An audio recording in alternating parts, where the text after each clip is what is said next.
오늘 함께 보실 말씀은 출애굽기 20장 1절 2절 말씀입니다. 출애굽기 20장 1절 2절 말씀입니다.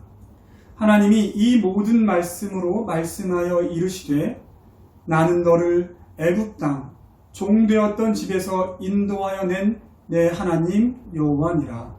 아멘. 오늘부터 십계명을 살펴보려고 합니다.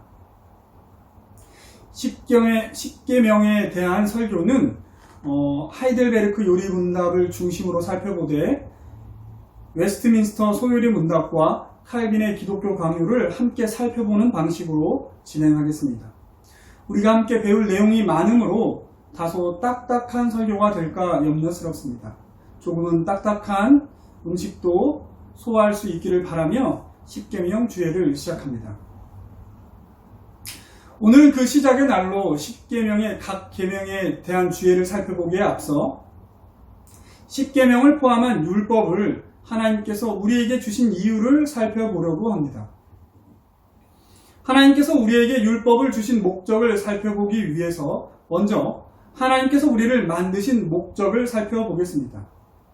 이 목적은 웨스트민스터 소요리 문답 1번 문답이 잘 설명해주고 있습니다.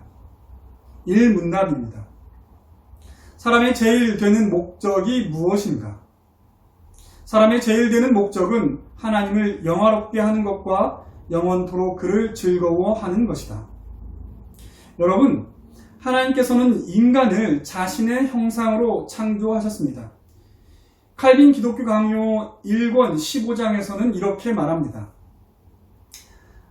사람은 하나님의 지으신 만물 가운데서 그의 공의와 지혜와 선하심을 드러내는 가장 고귀하고 탁월한 모범입니다. 그리고 하이델베르크 요리문답 6문에서는 이렇게 표현합니다.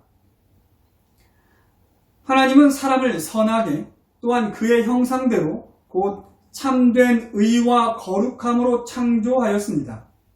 이는 사람으로 하여금 그의 창조주 하나님을 올바로 알고 마음을 다하여 그를 사랑하며 영원한 복락 가운데서 그와 함께 삶으로써 그에게 영광과 찬송이 되게 하기 위함이었습니다.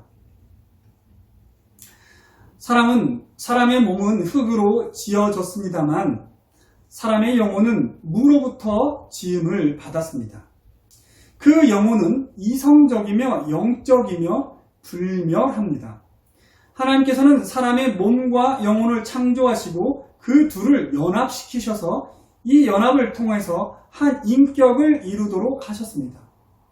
하나님께서 인간을 이성적이며 지적인 존재로 창조하신 것은 하나님을 알고서 그를 영원토록 찬송하게 하기 위함이었습니다. 사람은 이성과 지성이 있기 때문에 하나님의 솜씨를 바라보면서 그의 지혜와 선하심과 능력을 깨달으며 그리하여 그의 이름을 높이고 찬송할 마음이 생길 수 있는 것입니다. 창세기 2장 19절입니다. 여호와 하나님이 흙으로 각종 들 짐승과 공중의 각종 새를 지으시고 아담이 무엇이라고 부르나 보시려고 그것들을 그에게로 이끌어 가시니 아담이 각 생물을 부르는 것이 곧 그 이름이 되었더라. 하나님께서는 아담이 각종 들 짐승과 공중의 각종 새의 이름을 짓도록 하십니다. 이름을 짓는다는 것은 대상의 본질을 파악하는 것입니다. 아담은 이렇게 하나님이 지으신 만물 안에서 하나님의 지혜와 솜씨를 발견하고 하나님께 찬양을 드렸을 것입니다. 또한 사람은 다만 하나님이 지으신 만물을 가만히 관찰하고 그 가운데서 하나님의 지혜와 솜씨를 발견하는 존재로만 지음받지는 않았습니다. 하나님께서는 사람을 창조하시고 그 사람에게 복을 주시며 하나님이 창조하신 모든 만물을 다스리도록 하셨습니다. 이름을 짓는다는 것은 그렇게 대상의 본질을 파악하는 것에 머무는 것이 아니라 대상을 다스리는 역할을 하기도 합니다. 즉, 그 대상의 특성을 파악하여 그 대상이 그 본연의 목적에 맞는 역할을 하도록 하는 것입니다. 창세기 2장 5절에서 8절입니다. 여호와 하나님이 땅에 비를 내리지 아니하셨고 땅을 갈 사람도 없었으므로 들에는 초목이 아직 없었고 밭에는 채소가 나지 아니하였으며 안개만 땅에서 올라와 온 지면을 적셨더라. 여호와 하나님이 땅의 흙으로 사람을 지으시고 생기를 그 코에 불어넣으시니 사람이 생명이 되니라. 여호와 하나님이 동방의 에덴의 동산을 창설하시고 그 지으신 사람을 거기에 두시니라. 여호와 하나님이 그 땅에서 보기에 아름답고 먹기에 좋은 나무가 나게 하시니 동산 가운데에는 생명나무와 선악을 알게 하는 나무도 있더라. 방금 읽은 말씀은 아담이 창조되고 에덴 동산에 머물 때의 상황입니다. 즉 하나님께서 이 지구를 창조하셨지만 이 지구 전체가 에덴 동산과 같지 않았다는 이야기입니다. 그리고 이러한 상황과 함께 사람에게 하신 하나님의 명령이 있습니다. 창세기 1장 28절입니다. 하나님이 그들에게 복을 주시며 하나님이 그들에게 이르시되 생육하고 번성하여 땅에 충만하라. 땅을 정복하라. 바다의 물고기와 하늘의 새와 땅에 움직이는 모든 생물을 다스리라 하시니라. 아담이 지금 놓여있는 상황, 즉 하나님께서 지구 가운데 특별히 에덴 동산을 창설하시고 그 가운데 사람을 두시고 하시는 말씀이 생육하고 번성하여 땅에 충만하라. 땅을 정복하라. 바다의 물고기와 하늘의 새와 땅에 움직이는 모든 생물을 다스리라입니다. 그리고 그 에덴 동산 바깥에는 아직 경작되지 않은 땅이 있습니다. 즉 아담은 하나님께서 아담을 위해 특별하게 창설하신 에덴 동산을 보고 그와 같이 나머지 아직 경작되지 않은 땅을 만들어가도록 지음받았습니다. 아담은 이 과정을 통해 자신 안에 있는 하나님의 형상을 발견하고 하나님을 더욱 영화롭게 하고 그에게 찬양을 드리도록 지음받았습니다. 즉 아담은 자기 바깥의 모든 만물들을 통해 하나님의 지혜와 솜씨를 찬양함은 물론 자기에게 베푸신 하나님의 모든 복을 누리며 감사하고 자신 안에 있는 하나님의 형상을 발견해 나가며 즐거워하며 하나님을 기쁘시게 하도록 지음받았습니다. 이러한 인간의 지혜와 솜씨는 모두 하나님으로부터 물려받은 것입니다. 그렇게 인간은 모든 만물 가운데 으뜸이 되었습니다. 오직 인간 위에는 하나님만이 계십니다. 그런데 여기에는 한 가지 문제가 있습니다. 인간과 마찬가지로 이성적 존재, 즉 인격적 존재로 지음받은 존재가 또 하나가 있는데 그것은 바로 천사들입니다. 또한 그들 천사들 중에서 타락한 존재인 사탄이 있습니다. 어떻게 천사가 타락하여 사탄이 되었는지는 우리가 알 수 있는 것이 매우 적습니다. 다만 그들은 교만하여 하나님과 같이 되려고 했다라는 것만을 우리는 성경을 통해서 알고 있습니다. 이사야 14장 12절부터 14절입니다. 너 아침에 아들 계명성이여 어찌 그리 하늘에서 떨어졌으며 너 열국을 엎은 자여 어찌 그리 땅에 찍혔는고 내가 내 마음에 이르기를 내가 하늘에 올라 하나님의 뭇별 위에 내 자리를 높이리라. 내가 북극 지폐의 산 위에 앉으리라. 가장 높은 구름에 올라가 지극히 높은 자와 같아지리라 하는도다. 천사들과 인간들을 하나님께서 인격적 존재로 지으셨다는 것은 그들을 단순한 기계적 존재로 지으시지 않았다는 이야기입니다. 즉 그들이 지성과 이성을 통해 만물 가운데서 하나님의 솜씨를 보고 이를 통해 하나님께 영광을 돌리는 것은 기계적인 반응이 아니라 그들의 마음에서 우러나오는 것, 즉 자발적인 반응이라는 이야기입니다. 인격적 존재라는 말에는 이렇게 자발성이 내포되어 있습니다. 그리고 그 자발성이란 말은 그렇게 하지 않을 수 있는 가능성을 포함합니다. 아담은 이러한 자발성을 부여받은 인격적 존재였습니다. 그런데 아직 죄는 알지 못했습니다. 자발성은 부여받았으나 아직 죄를 알지 못하니 즉 선하고 의롭고 거룩한 존재로 지음받았으니 그에게 마치 이 자발성은 있으나 마나한 것처럼 보입니다. 하나님은 그러한 아담이 자신의 마음으로 하나님을 사랑할 수 있는 기회를 주셨습니다. 그것이 바로 선악과입니다. 선악과를 먹지 말아야 하는 이유는 오직 한 가지였습니다. 바로 하나님께서 먹지 말라고 말씀하셨기 때문입니다. 여기서 이 선악을 알게 하는 나무의 이름의 의미를 살펴보는 것도 좋을 것 같습니다. 여러분, 선악을 알게 하는 나무의 열매가 인간으로 하여금 선과 악을 분별할 수 있는 능력을 주는 열매라는 그런 뜻이 아닙니다. 그것이 아니라 이 나무가 인간이 선한지 악한지를 알 수 있게 하는 나무라는 뜻입니다. 동산 중앙에 한 나무가 있는데 이 나무의 열매를 하나님께서 먹지 말라고 하셨습니다. 아담이 이 나무의 열매를 보고도 이 나무의 열매를 따먹지 않으면 이 나무는 인간이 선하다는 것을 알려주는 나무입니다. 아담이 이 나무의 열매를 따먹은 후 이 나무는 인간이 악하다는 것을 알려주는 나무가 된 것입니다. 즉, 아담이 나무의 열매를 따먹기 전에는 아담은 이 나무의 열매를 따먹지 않음으로써 하나님께서 자신과 모든 만물의 주인 되심을 자신의 마음으로 고백한 것입니다. 즉, 이 나무 아래에서 아담은 하나님께서 자신과 온 만물의 주인 되심을 찬양한 것입니다. 아담은 이 나무를 통해서 자신의 마음을 하나님께 드릴 수 있었습니다. 아담은 자신이 하나님을 사랑하고 있음을 이 나무의 열매를 따먹지 않음으로써 고백한 것입니다. 아담은 이 나무를 두려워하지 않았습니다. 아담은 이 나무의 열매를 먹으면 죽을 것이기에 그것이 두려워서 이 나무의 열매를 먹지 않은 것이 아닙니다. 이 나무의 열매를 먹으면 죽을 것이라는 하나님의 말씀은 하나님께서 언약의 하나님이시며 공의의 하나님이시기에 하나님의 말씀에 순종하지 않는 자에게 내려질 저주를 포함하고 있는 것이지 아담을 위협하여 저주를 피하고자 하나님의 말씀에 순종하도록 하시고자 함은 아니었습니다. 성경을 보십시오. 아담과 하와는 이 나무의 열매를 먹는 것을 전혀 두려워하지 않았습니다. 아담은 이 나무 안에서 하나님의 말씀에 대한 신뢰와 그분에 대한 사랑과 순종을 표현하고 그분이 자신과 모든 만물의 주인 되심을 자신의 마음으로부터 찬양했습니다. 그래서 이때까지는 이 나무의 이름이 인간이 선하다는 것을 보여주는 나무였습니다. 그러나 아담이 이 나무의 열매를 먹은 후에는 이 나무는 인간이 악하다는 것을 증명하는 나무가 되었습니다. 누가 이 나무의 열매를 먹도록 아담과 하와를 유혹했습니까? 바로 사탄입니다. 사탄은 아담이 하나님께 자신의 마음을 들여 예배하는 수단을 하나님을 배반하는 도구로 바꾸었습니다.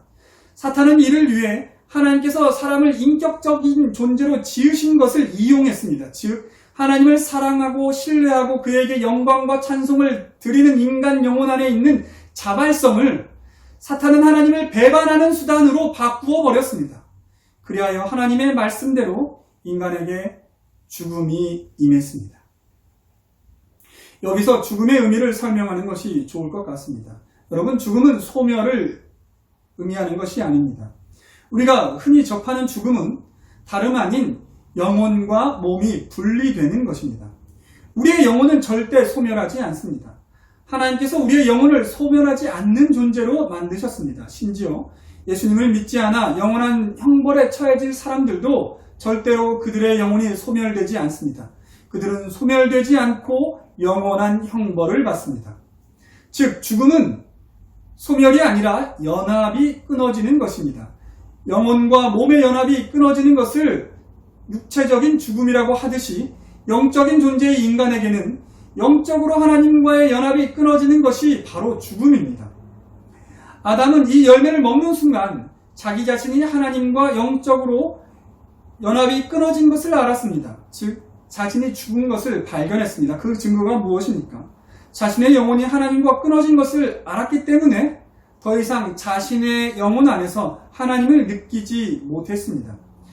하나님의 영이 자기 안에 있는 것이 아니라 자기 밖에 있다고 생각하게 된 것입니다. 그래서 하나님의 낯을 피하여 동산나무 사이에 숨을 수 있다고 생각하게 된 것입니다. 그리고 더 이상 하나님의 선하심과 사랑하심을 믿지 못하게 되었고 그리하여 하나님을 두려워하게 되었습니다. 게다가 사람은 하나님과의 영적인 결합을 통해 그 안에서 다른 사람과도 하나가 되는 존재입니다. 그래서 하나님과의 영적인 결합이 끊어지자 하와와도 단절된 것입니다. 내 살 중에 살이요 뼈 중에 뼈라고 고백하며 하와를 자신과 하나라고 여기던 아담이 이렇게 말하기 시작합니다. 하나님이 나와 함께 있게 하신 여자, 그가 그 나무의 열매를 내게 주므로 먹었나이다. 자신과 하와는 하나가 아니라 각기 독립된 존재이며 그 하와 때문에 자신이 죄를 범하게 되었다고 핑계를 대고 있는 것입니다. 사탄은 인간을 유혹했습니다. 사탄이 유혹한 인간의 마음은 무엇입니까? 사탄은 인간이 하나님을 영화롭게 하는 원천인 인간의 인격성, 즉 자발성, 다른 표현으로는 자유를 공격하였습니다. 스스로 판단하고 스스로 결정할 수 있는 인격적 존재의 가장 큰 특징인 자유를 왜곡시켰습니다. 그래서 우리의 신앙의 선배들은 이 자유에 대해서 많이 묵상했습니다. 어거스틴을 비롯하여 수많은 신앙의 선배들이 이 자유에 대해서 연구했습니다. 그리고 그들은 말합니다. 참 자유는 죄로부터의 자유라는 것을 발견했습니다. 죄를 짓지 않을 수 있는 상태가 바로 자유로운 상태라는 것입니다. 그런데 사탄은 자유를 이상하게 바꾸어 말합니다. 하나님으로부터 자유로운 상태를 자유라고 말합니다. 즉 자기 자신이 하고 싶은 대로 할 수 있는 것이 자유라고 가르칩니다. 즉 자기 자신의 주인은 바로 자신이라고 말하며 그것이 자유라고 속이고 있는 것입니다. 그런데 생각해 보십시오. 피조물인 인간이 어떻게 자기 자신의 주인이 될 수 있겠습니까? 피조물은 마땅히 창조주의 소유입니다. 피조물인 인간의 삶이 고단한 이유는 바로 자기 자신이 자신의 주인이라고 주장하지만 정작 자기 자신이 늘 무엇인가에 속박되어 있다고 느끼기 때문입니다. 우리는 우리의 환경으로부터 자유로울 수 없습니다. 또한 우리 자신의 정욕으로부터도 자유로울 수 없고 사탄의 유혹 앞에서도 자유로울 수 없습니다. 그럼에도 자기 자신이 자신의 주인이라는 착각이 주는 달콤함 때문에 하나님께서 우리의 인생의 주인이시며 그러므로 하나님의 말씀에 순종해야 한다는 것을 구속으로 느끼고 삽니다. 사탄은 이렇게 우리가 하나님을 기쁘시게 하는 원천인 자발성을 심각하게 오염시켰습니다. 이 심각한 오염 때문에 하나님의 말씀에 순종하는 것이 우리에겐 괴로운 일이 되어버렸습니다. 이렇게 아담의 불순종으로 인해 죄가 세상에 들어왔습니다. 그로 인해 하나님의 영이 사람과 함께 하지 않게 되었습니다. 창세기 6장 3절 상반절입니다. 하나님께서 이르시되 나의 영이 영원히 사람과 함께 하지 아니하리니 이는 그들이 육신이 됨이라. 그 결과 어떻게 되었습니까? 창세기 6장 5절에서 8절입니다.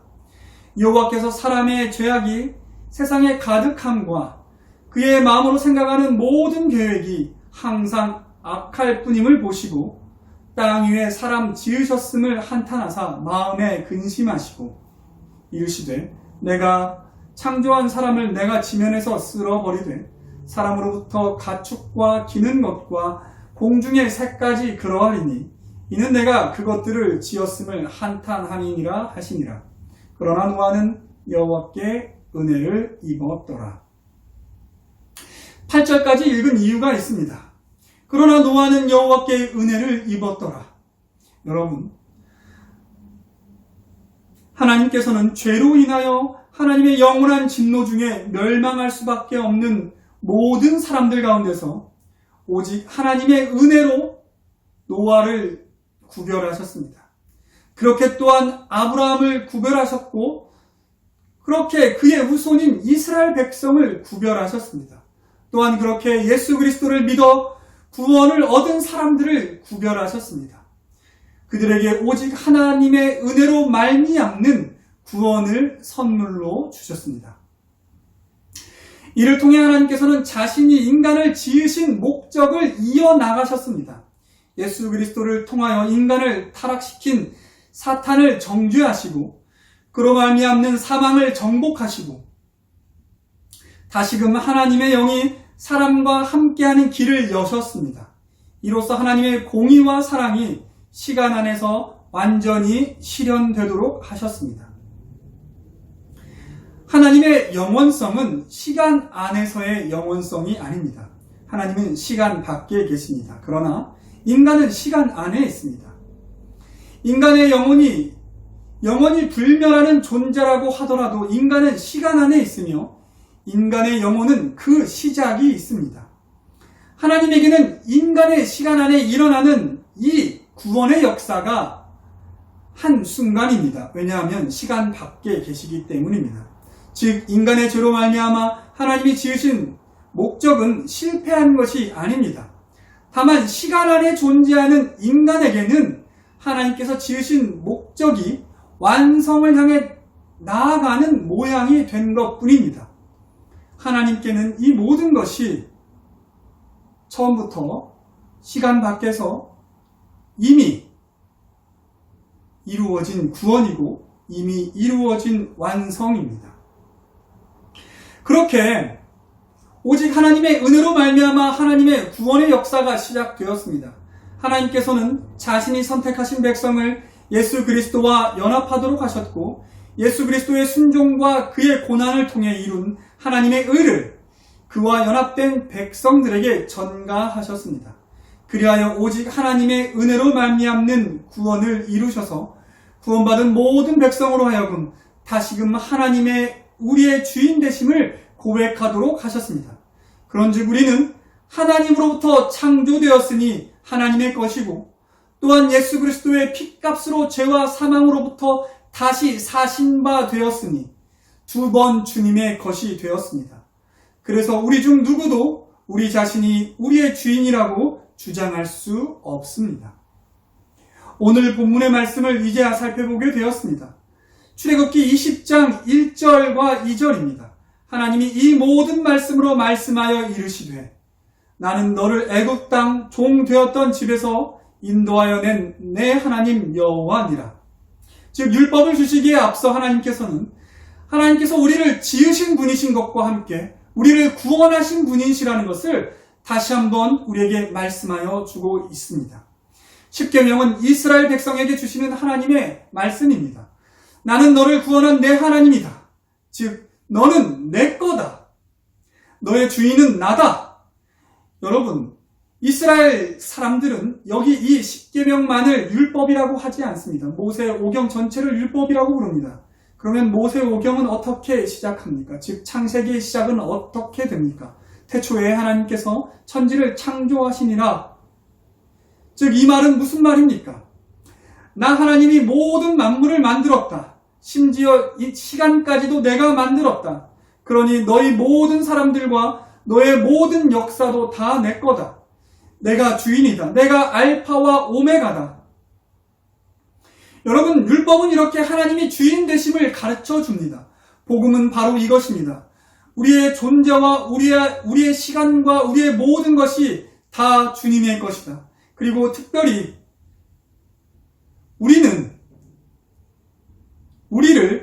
하나님께서 죄와 사망에서 건져내셨다. 그러하니 주님께서는 우리의 창조주시며 또한 우리의 구원의 주인이시다. 그리고 우리를 위해 주님께서 한 처소를 마련하였고 그 처소는 마치 처음 아담에게 주었던 에덴 동산과 같은 것입니다. 그리고 아담은 그 에덴 동산의 중앙에서 예배를 드렸습니다. 그러므로 우리도 아담과 같이, 즉 아담이 선악과라 부르는 나무 아래서 그 나무의 열매를 보며 하나님의 말을 신뢰하고 그 나무의 열매를 먹지 않으므로 하나님께 순종한 것처럼 우리도 하나님께서 주시는 율법을 통하여 하나님께서 우리의 주인 되심을 고백하는 것입니다. 율법은 이렇게 우리가 하나님이 우리의 주인됨을 고백하는 수단으로서 우리에게 주시는 것입니다. 우리가 하나님을 마음으로 또한 믿고 또한 사랑하는 것을 이 율법에 순종함으로써 우리가 그것을 표현하는 것입니다. 그리고 바로 그것이 예배입니다. 그리고 그것이 바로 하나님을 영화롭게 하고 하나님을 찬양하는 것입니다. 즉 하나님께서 아담에게 선악과를 주신 이유와 하나님께서 구원받은 백성에게 율법을 주신 이유는 똑같습니다. 그것은 바로 우리로 하여금 하나님의 주인 되심을 인정하고 하나님께 감사하며 하나님을 신뢰하고 하나님께 사랑할 수단으로 주신 그 율법을 지킴으로써 하나님을 기쁘시게 하며 우리가 하나님을 사랑한다는 것을 표현할 수 있도록 하신 것입니다. 그러나 여러분, 아담과 우리의 처지는 조금 다릅니다. 아담의 영혼과 우리의 영혼의 상태가 다릅니다. 아담은 죄를 짓기 이전에는 그의 영혼 안에 하나님의 영이 함께하였고, 그래서 그는 하나님의 선함과 의로우심과 거룩함이 충만했습니다. 그러나 아담이 죄를 범한 후에는 하나님의 영이 사람과 함께하지 않았습니다. 그런즉 우리가 하나님의 선함과 의로우심과 거룩함으로 충만하게 되기 위해서는 하나님의 영이 다시 우리 안에 거하실 수 있는 길이 필요합니다. 하나님의 영, 즉 성령은 거룩한 영이기 때문에 죄인의 몸에 계실 수 없게 된 것입니다. 그러므로 우리는 죄인의 신분으로 머물러서는 절대로 하나님의 선함과 의로우심과 거룩함을 깨달을 수 없고 그것을 통하여 하나님께 영광을 돌릴 수가 없습니다. 그러므로 이를 위하여 예수 그리스도께서 우리를 위하여 죽으셨고 그 의로 말미암아 죄인된 우리를 하나님께서 의인으로 만들어 주신 것입니다. 그렇게 의롭게 된 이후에야 우리 안에 성령님께서 거하실 수 있게 되는 것입니다. 그리고 우리는 성령님으로 인해 율법에 이제 순종할 수 있는 힘을 갖게 되는 것입니다. 그것도 자발적인 마음으로, 즉 하나님을 사랑하는 마음으로 율법에 순종할 수 있게 되는 것입니다. 그런즉 우리가 성령의 법으로 살면 하나님의 율법을 온전히 지킬 수 있는 것입니다.